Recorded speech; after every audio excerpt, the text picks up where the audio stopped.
Morning guys, welcome back to online GK pedia. तो आज है 17 जुलाई 2020। तो आज के दिन करंट अफेयर्स के कौन से सवाल बनने वाले हैं वो हम इस वीडियो में देखेंगे। लेकिन उसके पहले कल के मतलब 16 जुलाई के जो करंट अफेयर्स के सवाल थे उनको हम एक बार रिकॉल करेंगे। ठीक है, तो पहला सवाल क्या है? पहला सवाल है, हाल ही में तुर्कमेनिस्तान में भारत के अगले राजदूत कौन नियुक्त हुए हैं? तो इस सवाल का सही जवाब क्या होगा? विधु नायर।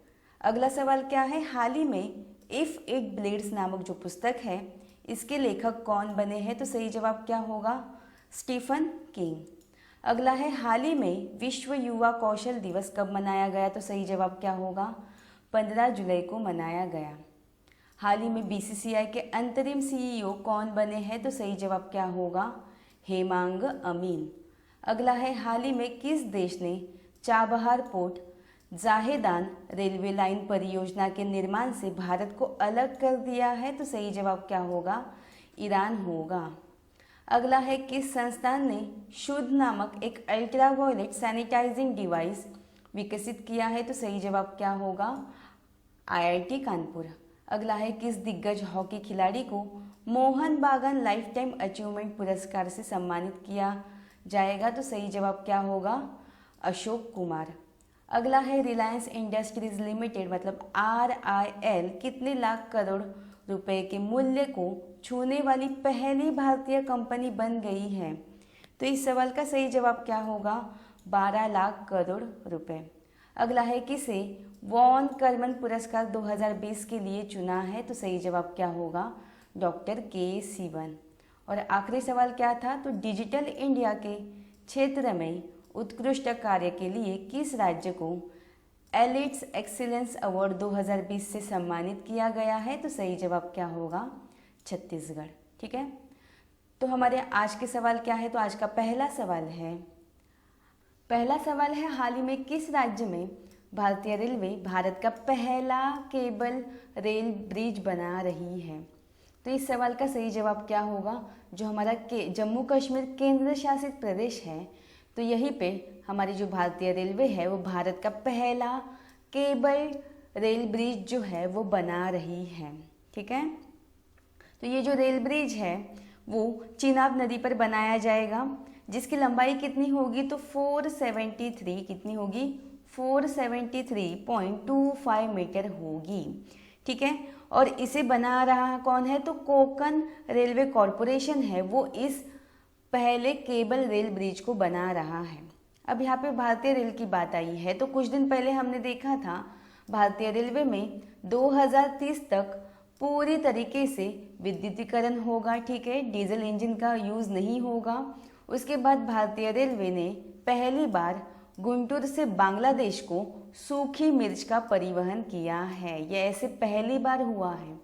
अगला है, भारतीय रेलवे ने ओवरहेड लाइन को सीधे बिजली देने के लिए दुनिया का पहला सौर ऊर्जा संयंत्र स्थापित किया है। ठीक है, और कहाँ पे किया है? तो MP में किया है। तो ये जो तीनों फैक्ट है भारतीय रेलवे के बारे में, ये आपको याद रखने होंगे, ये वेरी वेरी इंपॉर्टेंट है। अब यहाँ पे भारतीय रेलवे की बात आई है, तो पहली बात तो रेलवे का गठन हुआ कब है? तो वो हुआ है 1845 में हुआ है। कब हुआ है? 1845 में हुआ है। और अगर पूछा जाए कि रेलवे का पहला परिचालन कब किया गया, तो 1853 में किया गया। कहाँ से? मुंबई से ठाणे तक किया गया। उसके बाद रेल मंत्री कौन है? तो वर्तमान में हमारे रेल मंत्री है पीयूष गोयल। और रेलवे बोर्ड के अध्यक्ष कौन है? तो VK यादव। ठीक है, अगला सवाल है, हाल ही में ADB ने मतलब एशियन डेवलपमेंट बैंक ने किसे उपाध्यक्ष के रूप में नियुक्त किया है? तो इसका सही जवाब क्या होगा? इसका सही जवाब होगा ऑप्शन D, अशोक लवासा। ठीक है, तो अशोक लवासा जो है वो ADB के अगले उपाध्यक्ष के रूप में नियुक्त किए गए हैं। अब ये जो अशोक लवासा है, इनका नाम आपने ज़रूर सुना होगा। तो ये हमारे भारतीय चुनाव आयोग के क्या है? निर्वाचन आयुक्त है। लेकिन अभी इन्हें चुनाव आयुक्त का जो पद है वो क्या करना पड़ेगा? छोड़ना पड़ेगा, क्योंकि ये अभी ADB के कौन बनने वाले हैं? तो उपाध्यक्ष बनने वाले हैं। ठीक है, अब यहाँ पे ADB की बात आई है, तो ADB का जो स्थापना हुआ है वो कब हुआ है, तो 1966 में हुई है। उसके बाद इसका मुख्यालय कहाँ पे है, तो फिलीपाइंस की जो राजधानी है मनीला वहाँ पे है। और इसके प्रेसिडेंट कौन है, तो मात्सुगु असाकावा है। और उपाध्यक्ष कौन बनेंगे अब, तो अशोक लवासा बनेंगे। अगला है हाल ही में जारी ब्लूमबर्ग बिलियनियर्स के दुनिया के सबसे अमीर व्यक्तियों की सूची में मुकेश अंबानी जो है वो किस स्थान पर है। तो इस सवाल का सही जवाब क्या होगा, ऑप्शन डी होगा 6। ठीक है, अभी ब्लूमबर्ग बिलियनियर्स ने अपनी एक सूची जारी की है जिसमें सबसे अमीर व्यक्तियों की सूची में जो भारतीय उद्योगपति है मुकेश अंबानी, ये कौन से स्थान पर है, 6th पोजीशन पे है। ठीक है, अगर आपने हमारे डेली करंट अफेयर्स देखे होंगे तो कल हमने ऐसे ही एक सवाल देखा था कि जो हुरुन रिच लिस्ट है उसमें जो मुकेश अंबानी है इनकी पोजीशन क्या है, तो ये 5th पोजीशन पे है। और अगर फोर्ब्स लिस्ट जो है इसमें मुकेश अंबानी जो है इनकी पोजीशन क्या है, तो 7th पोजीशन पे है। तो आपको ये जो तीनों पोजीशन है, ये जो तीनों लिस्ट है वो याद रखने होंगे। ब्लूमबर्ग में जो मुकेश अंबानी है वो कौन से पोजीशन पे है, तो 6th पोजीशन पे है। हुरुन रिच लिस्ट में 5th पोजीशन पे, और जो फोर्ब्स लिस्ट है उसमें ये 7th पोजीशन पे है। ठीक है, अगला सवाल है हाल ही में यूनिसेफ इंडिया ने री इमेज कैंपेन के लिए किसके साथ समझौता किया है। तो इस सवाल का सही जवाब क्या होगा, ऑप्शन बी होगा फिक्की। तो फिक्की का मतलब होता है federation of India chambers of commerce and industry. तो इसी फिक्की ने यूनिसेफ के साथ क्या किया है, समझौता किया है। तो अब यहाँ पे ये जो री इमेज कैंपेन है ये एग्जैक्टली है क्या, इसका उद्देश्य क्या है। तो भारत में कोविड-19 प्रतिक्रिया और उसके बाद की परिस्थिति के दौरान जो कमज़ोर वर्ग है और जो बच्चे हैं उनको मदद करना, ये इस कैंपेन का मेन उद्देश्य है। अब फिक्की के बारे में तो मैंने आपको बताया, इसका फुल फॉर्म होता क्या है, federation of India chambers of commerce and industry. इसकी स्थापना हुई कब है, तो 1927 में हुई है। और इसका मुख्यालय कहाँ पे है, तो वो है नई दिल्ली में। और इसके एट प्रेजेंट अध्यक्ष कौन है, तो संगीता रेड्डी है। ठीक है, अगला सवाल है हाल ही में किसने डिजिटल चौपाल का आयोजन किया है। ठीक है, तो इस सवाल का सही जवाब क्या होगा, ऑप्शन सी होगा नाबार्ड। ठीक है, जो national bank of agriculture rural and development bank जो है उसी ने अपने 39 में, ठीक है, 39वें स्थापना दिवस पर पहली डिजिटल चौपाल का क्या किया है, आयोजन किया है। तो इसे जो है वीडियो कॉन्फ्रेंसिंग द्वारा आयोजित किया गया है और इसमें नाबार्ड के द्वारा शुरू की गई विभिन्न परियोजनाओं के प्रतिभागियों ने हिस्सा लिया था ताकि वे उन परियोजनाओं के बारे में अपना जो अनुभव है, अपना जो एक्सपीरियंस है वो बता सके। ठीक है, तो अब यहाँ पे नाबार्ड ने जो है वो अपना डिजिटल चौपाल है इसका क्या किया है, आयोजन किया है। तो ये वेरी वेरी इंपॉर्टेंट सवाल है। अब यहाँ पे नाबार्ड की बात आई है तो नाबार्ड की स्थापना हुई कब है, तो इसकी स्थापना हुई है 1982 में और इसका मुख्यालय कहाँ पे, तो वो है मुंबई में। और एट प्रेजेंट वर्तमान में नाबार्ड के चेयरमैन कौन है, तो हर्ष कुमार बनवाला। ठीक है, अगला सवाल है हाल ही में L&T बोर्ड के कार्यकारी निदेशक मतलब ईडी के रूप में किसे नियुक्त किया गया है। तो इस सवाल का सही जवाब क्या होगा, ऑप्शन सी होगा सुब्रमण्यम शर्मा। तो हाल ही में L&T बोर्ड के कार्यकारी निदेशक के रूप में जो सुब्रमण्यम शर्मा है इन्हें क्या किया गया है, नियुक्त किया गया है। बात करें अगर L&T मतलब लार्सन एंड टूब्रो बोर्ड की, तो जो लार्सन एंड टूब्रो है इसका मुख्यालय है कहाँ पे, तो इसका मुख्यालय है मुंबई में। ठीक है, अब बाकी के ऑप्शन भी हम देख लेते हैं। जो इंजेति श्रीनिवास है यह इंटरनेशनल फाइनेंशियल सर्विसेज के सेंट्रल अथॉरिटी क्या बने हैं, चेयरमैन बने हैं। उसके बाद श्रीकांत माधव जो है वो IOC के मतलब इंडियन ऑयल कॉरपोरेशन जो है इसके क्या बने हैं, अध्यक्ष बने हैं। उसके बाद नवतेज बल जो है यह माइक्रोसॉफ्ट इंडिया के ईडी बने हैं मतलब एग्जीक्यूटिव डायरेक्टर बने हैं। ठीक है, और अभी जो L&T बोर्ड है इसके कार्यकारी निदेशक के रूप में किसे नियुक्त किया गया है, तो सुब्रमण्यम शर्मा जो है उन्हें नियुक्त किया गया है। अगला सवाल है किस राज्य ने ऑपरेशन मुस्कान शुरू किया है? तो इस सवाल का सही जवाब क्या होगा? ऑप्शन सी होगा आंध्र प्रदेश। जो एपी है इसी ने ही अभी ऑपरेशन मुस्कान जो है इसे शुरू किया है। ठीक है, तो इस सवाल का सही जवाब क्या होगा? ऑप्शन सी होगा। तो एपी राज्य सरकार के अधिकारियों ने गैर संगठन मतलब जो एनजीओ होता है तो इसी के साथ मिलकर ये जो ऑपरेशन मुस्कान है इसे क्या किया है? शुरू किया है। अब ये जो ऑपरेशन मुस्कान अभियान है इसका मेन उद्देश्य क्या है? तो जो लापता बच्चे हैं उनका पता लगाना, साथ ही साथ जो बाल श्रम है उसको रोकना और जो घरेलू काम करने वाले जो बच्चे हैं उनको बचाना। तो ये जो ऑपरेशन मुस्कान है ये इसी के लिए शुरू किया गया है। ठीक है, अब यहाँ पे एपी की बात की जाए तो भारत का पहला ऑनलाइन कचरा प्रबंधन मंच जो है वो एपी राज्य ने ही लॉन्च किया है। ठीक है, तो ये रहा हमारे इंडिया का मैप और एपी है कहाँ पे? तो ये रहा एपी, ये दिखाई दे रहा है, ये रहा एपी। तो एपी की सीमा जो है वो कौन से राज्य से कनेक्टेड है?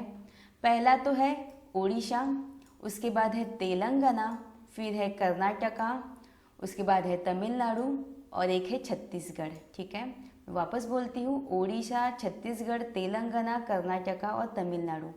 तो इन सभी राज्य से एपी की जो सीमा है वो क्या है? कनेक्टेड है। एपी की राजधानी क्या है? एपी की राजधानी है अमरावती। यहाँ के मुख्यमंत्री कौन है? तो जगन मोहन रेड्डी है और राज्यपाल कौन है? तो विश्वभूषण हरिश्चंद्र। अगला सवाल है हाल ही में किस देश के प्रधानमंत्री इलिस फाकफाक ने इस्तीफा दे दिया है? तो इस सवाल का सही जवाब क्या होगा? ऑप्शन ए होगा ट्यूनीशिया। तो ये जो इलिस फाकफाक जो थे वो ट्यूनीशिया के क्या थे? प्रधानमंत्री थे, लेकिन अभी इन्होंने अपने जो प्रधानमंत्री पद है इससे क्या कर दिया है? इस्तीफा दे दिया है। ठीक है, ये जो ट्यूनीशिया है यह एक क्या है? अफ्रीकन कंट्री है। तो ये रहा ग्लोब, ये रही भूमध्य रेखा। ठीक है, हमारा भारत कहाँ पे है? ये रहा हमारा भारत। तो with respect to Bharat Tunisia कहाँ पे है वो हम देखेंगे। ठीक है, हमें कहाँ पे चलना है? अफ्रीका की ओर चलना है। तो ये रहा अफ्रीका कॉन्टिनेंट और ये रहा ट्यूनीशिया, ये दिखाई दे रहा है, ये रहा ट्यूनीशिया। तो ट्यूनीशिया के जस्ट साइड में कौन सा सी है? तो मेडिटेरियन सी है जिसे हम भूमध्य सागर बोलते हैं। ठीक है, तो ये जो ट्यूनीशिया है इसकी कैपिटल क्या है? इसकी कैपिटल है ट्यूनिस। ठीक है, यहाँ की करेंसी क्या है? तो यहाँ की करेंसी है ट्यूनीशियन दिनार। ठीक है, अब यहाँ पे अफ्रीका की बात आई है तो एक फैक्ट मैं अफ्रीका के बारे में आपको बताना चाहूँगी जो एग्ज़ाम में बहुत बार पूछा जाता है। ये जो अफ्रीका है ये एकमात्र ऐसा महाद्वीप है जिससे कर्क रेखा, भूमध्य रेखा और जो मकर रेखा है ये तीनों रेखा क्या होती है? गुजरती है। ठीक है, ये वेरी इंपॉर्टेंट फैक्ट है अबाउट अफ्रीका। अगला सवाल है हाल ही में स्पोर्ट्स अड्डा के नए ब्रांड एम्बेसडर कौन बने हैं? तो इसका सही जवाब क्या होगा? ऑप्शन बी होगा ब्रेट ली। जैसे कि हमें पता है ब्रेट ली कौन है? ऑस्ट्रेलिया के एक पूर्व क्रिकेटर हैं और इन्हें हाल ही में स्पोर्ट्स अड्डा जो है इसका नया ब्रांड एम्बेसडर बनाया है।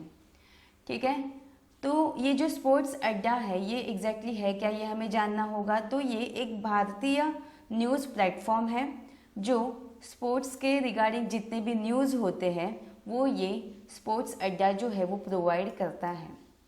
ठीक है, ये तो बात हुई स्पोर्ट्स अड्डा के ब्रांड एम्बेसडर की। हम बाकी के ऑप्शंस भी देख लेते हैं। ये जो रोहित शर्मा है इन्हें हाल ही में ही ला लीगा जो कि स्पेनिश फुटबॉल क्लब है इसका क्या बनाया गया है? ब्रांड एम्बेसडर बनाया गया है। उसके बाद जो ऋषभ पंत है इन्हें जिंदल साउथ वेस्ट स्टील जो है इसका क्या बनाया गया है? ब्रांड एम्बेसडर बनाया गया है। और जो सुनील छेत्री है इनके साथ सौरभ गांगुली जो है इन दोनों को मिलकर जिंदल साउथ वेस्ट सीमेंट जो है इसका नया ब्रांड एम्बेसडर बनाया गया है। ठीक है, तो आपको इन सभी के जो नाम है और ये किसके किसके ब्रांड एम्बेसडर बने हैं ये सारी चीज़ें याद करनी होगी। ठीक है, हाल ही में infra business leader of the year पुरस्कार से किसे सम्मानित किया गया? तो इस सवाल का सही जवाब क्या होगा? ऑप्शन ए होगा वेद प्रकाश दुदेजा जो है इन्हें हाल ही में infra business leader of the year पुरस्कार जो है इससे सम्मानित किया गया है। ठीक है, अब ये जो वेद प्रकाश दुदेजा जो है ये कौन है, तो ये रेल लैंड डेवलपमेंट अथॉरिटी के क्या है, उपाध्यक्ष है। ठीक है, तो इनका जो कंट्रीब्यूशन है इसी के लिए इनको ये जो अवार्ड है जिसका नाम क्या है, infra business leader of the year पुरस्कार जो है इससे सम्मानित किया गया है। ठीक है, तो ये थे हमारे आज के कुछ वेरी इंपॉर्टेंट क्वेश्चन। तो कल के वीडियो में मैंने आपसे एक सवाल पूछा था। कल का सवाल क्या था, लॉकडाउन के दौरान हरियाणा से अपने पिता को साइकिल पर बिठाकर दरभंगा लाने पर ज्योति को किस सम्मान से सम्मानित किया गया है। तो इस सवाल का सही जवाब क्या होगा, ऑप्शन ए होगा मैथिल वीरांगना। ठीक है, तो आपका आज का सवाल क्या है, आज का सवाल है गुडनी जोहानसन किस देश के पुनः राष्ट्रपति बने हैं। तो इसका जवाब आपको कमेंट करके बताना है। आपका सेकंड सवाल क्या है आज का, लजारस चकवेरा जो है यह किस देश के राष्ट्रपति चुने गए हैं। ठीक है, तो ये जो दोनों क्वेश्चन है इन दोनों क्वेश्चन का जवाब आपको कमेंट करके बताना है। तो ये था हमारा आज का सेशन। आई होप आपको आज का सेशन पसंद आया होगा। अगर आपको आज का सेशन पसंद आया हो तो प्लीज़ इसे लाइक एंड शेयर कीजिएगा, साथ ही साथ सब्सक्राइब करके बेल बटन प्रेस कीजिएगा। धन्यवाद।